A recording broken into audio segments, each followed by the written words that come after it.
This video features Jean Scott, who is also known as the Queen of Comps, and is about how to save money when planning a Las Vegas vacation. Jean is an expert on saving money in Las Vegas, and she has written several books on the subject, including Frugal Video Poker, The Frugal Gambler, and More Frugal Gambling. And now, here's Jean Scott. The first thing you want to do when you plan a trip to Las Vegas is you want to choose the best dates. Now, some people don't have much flexibility, but if you are more flexible, you're liable and much more able to save money. I can give you some hints here. One of the best times to come is after the rodeo's over in December, the first 2 weeks in December, up and until then. After that's over and up to Christmas, that's a dead time of year. The casinos just want warm bodies in the casino. So, and they figure if you're going to stay there, you're going to play there. So you often could get bargains during that. As a general rule, if you're not flexible, a weekday trip is better than a weekend trip. Try to avoid holiday weekends, although there is an exception to that. The Thanksgiving weekend seems to be a family weekend and people stay home with their families, so sometimes you can get bargains on that holiday weekend. Another time to avoid is when there are big conventions, because prices go up not only on holidays but during big conventions. Once you have the dates that you've chosen, you want to decide how to get to Vegas and how to get a room. You usually need, this is like a puzzle, you need to check both things. If you're coming by car, of course, you're a little more flexible. If you need to get airfare before, then you need to check the prices. And also, at the same time, you need to check the prices of the rooms. Well, sometimes you can get a bundle. You'll get a travel agency. You can look in the Sunday paper, and sometimes they'll have packages that bundle the air and the room together. And often you can get these packages that are not much more than the air itself. There's just one problem with a package. If you think you're going to be doing some playing and might get your room comped, once you've paid for a package, you can't get the room comped. If you've come to Vegas before and played some, you might have some mailings from casinos. That's one of the best ways to get rooms, because they give you either discounted or free rooms. Sometimes, particularly if it's not the most glamorous resort, some of the smaller places, they will give you free rooms or heavily discounted ones. The next thing that you'll probably want to plan is where you are eating. I have a really good tip for that as a frugal tip, and that is eat a late lunch as opposed to a dinner. The lunch prices are always cheaper than the dinner rate. And then underneath that, there's a little trick. If you're going to a buffet, a lot of buffets in Vegas don't shut down between lunch and dinner.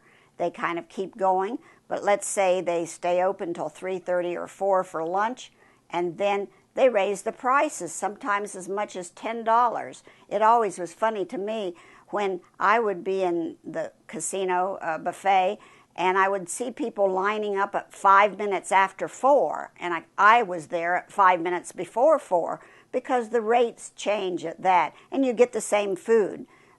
They start bringing out the little more exotic offerings. So that's one of my best tips. There's another rather new development in food bargains in Las Vegas, and that is the package deal. Check out, once you've chosen your hotel where you are going to stay or one that you're going to visit. Sometimes they have all-day packages. You pay one price and you can eat there. This is usually for the buffet, breakfast, lunch, and dinner. And you can go twice each meal period if you want to. Now, this is for the heavy eaters, and it's for people that don't want to be too adventuresome.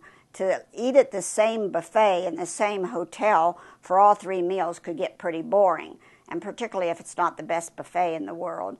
So if you know that it's a good buffet and that you can do that, but if you're going to be running all over town, that might not be convenient for you to come back for your free meal. There is another package that makes the time frame a little better, and that Harrah's has a package where you pay one price, and I think it's for like 24, 36 hours or something, and you can go to any Harrah's property buffet and eat. Again, this is for the big eaters that want to eat buffets 3 times a day, maybe 4, and you have to really organize yourself to get around and check out the times and make out a schedule so you can get a good amount for your money. And also, this is much cheaper if you have a Harrah's card. So in almost all of these, you need a slot card. There's a specialized hint that I have here. If you're around the sports book, or even if you're not a sports nut and you're hungry for a hot dog, at all the coast properties and at South Point, there's almost always a hot dog wagon near the sports book for all those hungry sports bettors. And usually you can get a hot dog for anywhere from 75 cents, $1, maybe $1.25, and with all the toppings that you want, and that's a real bargain. If you come to Vegas, you probably just don't want to go to your room and stay there. Obviously, you want to roam around and visit different casinos. And so people want to know the best way to get around. Well, the first thing, you sometimes have to get from the airport to your room. I have a little warning here. Be careful. Taxi rates are very, very high in Vegas, some of the highest in the nation. And we have been known in Las Vegas, our taxi drivers, to take you the long way. So be aware of what they call long hauling. The one time a taxi might be a good bargain is when there are a group of you, and then that cuts down. If you have just 1 or 2 people, the bus system is pretty good. There's a bus that goes up and down the strip, and particularly the bus goes downtown. So if you want to go downtown, which is a good little ways, that's a frugal way to do it. And sometimes there are shuttles. For instance, there's a shuttle from the Hard Rock, which is off the strip, to the strip. And some of the other casinos do have. So if you're staying off the strip, ask at the front desk if there's a shuttle. The Palms is off the strip, and they have a shuttle. One shuttle that goes all the way around is the Coast Property shuttle, and it goes to the Orleans, the Gold Coast, and then Bill's that's on the strip, so that's free. One way to get around town, not my favorite way, but could be useful depending on where you're going, is to ride the monorail. The monorail is on the east side of the strip. The problem with the monorail is if you're on the strip, it seems like you walk miles to get to the monorail station. So, and then if you're only going a short distance, you think, well, I should have maybe just gone down the strip and walked down the strip. But you kind of have to look. Another thing that some people do is they rent a car. Now, Las Vegas traffic, particularly around the strip, is horrendous. And a lot of people aren't comfortable. But if you have a group and you have a driver, car rentals are very, very expensive now compared to 2 or 3 years ago. There are coupons that you can get on the internet. You can go to if you have the American Casino Guide, they have a coupon for rentals in there. Sometimes it would be a frugal option, but not just for 1 or 2 people. Another option that I think is interesting for just sightseeing around town, there are nightclub tours. Like if you want to go to several nightclubs, but you don't exactly know how to do that on your own, one of the tours will take you around and you don't have to stand in line. They get you right in. And also, just for going up and down the strip, there's an open deck, double-decker bus like you have in England. And that's kind of fun, especially if the weather's good, to go up and down the strip. Of course, if you're in Las Vegas, you're going to say, well, I want to see a show. And there are so many shows to choose from. All right, here's the rule of thumb. The bigger the show, the more popular the show, the more expensive it's going to be, and there's less likely that you're going to be able to get a comp or find a discount. So there are a lot of what I call second-level shows that are in the afternoon or in the evening, particularly comedy shows. There's kind of a glut of comedy shows, and if you like those, you can find discounts on those. The first thing, if you took a taxi, as I did recently to the airport or back, you'll find a little book in that back of the taxi seat, and it was just chock full of discounts on shows. I've been with people who have paid full price for a show, and in their hotel room was one of these freebie magazines with discounts on all sorts of shows. It's a matter of looking around. Sometimes these freebie magazines are at the bell desk in the hotel. Now, there is another way, if you don't want to make reservations in advance. There's same-day discount show stations around town. There's a couple different companies. One's called Tickets Tonight, or they have names like that. And they'll have a list of shows, and usually you would go there in the morning, and they would have shows usually just for that afternoon or evening. You usually will not find the biggest Cirque du Soleil shows, for instance, but you'll get some of the others. Especially in the recession, the shows are struggling to fill their seats. So whenever that happens, you're going to find some discounts. Also, Google free shows in Vegas. There are places that you can go and sign up where you can get free shows because they're last minute and they fill seats. One good source for show tickets, and these you could look in, if you have the American Casino Guide book, you have the coupons in that, and you can look in advance and know that those are the ones that you want to check out, and the discount could be pretty considerably. Another hint for somebody who plays, and that is you can sometimes ask your host, or a host if you don't have one of your own, particularly, let's say you're sitting at a blackjack table. You've been playing for several hours, maybe not at the minimum, but a little more than the minimum. You can say to the pit boss or ask the dealer to tell the pit boss, you can say, look, I'm kind of interested in going to a show tonight. Any way to get a discounted ticket for that?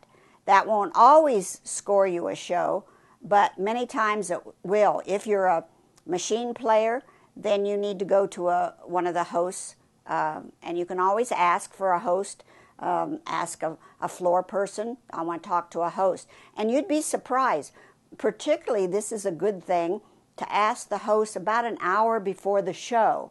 Sometimes they just have show tickets in their little booklet that they have, and they'll say, oh, sure, I got a ticket here. So you can maybe make a good score that way.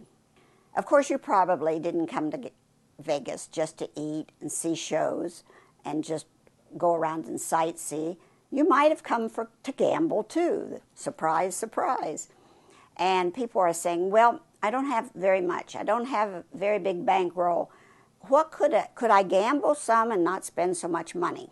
Well, it took me 4 books to give all the hints that I know about saving money and gambling, and I assume that if you're serious about gambling, maybe you have read or you will read so that you gamble wiser, so that you don't lose so much money. But if you haven't had time to study, and you don't want to study, you just want to go for luck, but you don't have much money either, here's some hints. The first thing is, and this is probably the number 1 hint, play at the lowest denomination you can. I see people go in and they want to play the $5 machines. They only have $100. They're going to be here for three days. You know, that could swallow you up in 2 minutes or even less. So if you're going to play the machines, play a low denomination. If you're going to play the tables, find the lowest denomination table you can do with the lowest minimums. A hint here is the smaller casinos usually have lower minimums, and particularly downtown is just full of casinos with sometimes dollar blackjack. You can usually find lower minimums during the week than on the weekend, but downtown you can always find them. You can even find quarter craps downtown. And when you're playing blackjack and craps or roulette, and you're playing at this low denomination, you can still whoop it up and have fun with all the people that are playing with you. And after all, that's what you want to do, have fun, isn't it? You can order the same drinks as the people in the high limit. And so even if you play just pennies, people say, okay, I don't have hardly any money at all, I say, and I want to play the machines. Okay, find a penny machine that has the fewest lines that you can find. Sometimes they're just 20 lines. Don't have one of these that's got 500 lines. 20 lines, then play 1 penny a line. A little trick is, and a little hint here, is that if you play every line, even the minimum of each line, you're going to get all the bonuses. The little pictures that come up, the little games, extra bonuses, and so forth. Obviously, your bonuses and stuff won't be as big, but you can have the fun of the bonuses. Of course, I would be remiss to not mention coupons. You know, before I was the queen of comps, I was the queen of coupon. And I still use coupons, and particularly for the low roller, coupons are a good use of your money, your gambling bankroll, because they take a lot of time. I have friends who go all over the city and do nothing but use coupons. They take up a lot of time. They're having a lot of fun.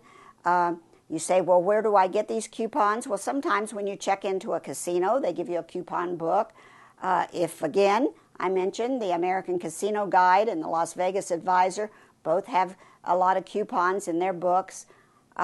Coupons is a way to stretch your entertainment time, which is what I emphasize, particularly when you don't have much money or you don't come to Vegas very often or very long at a time.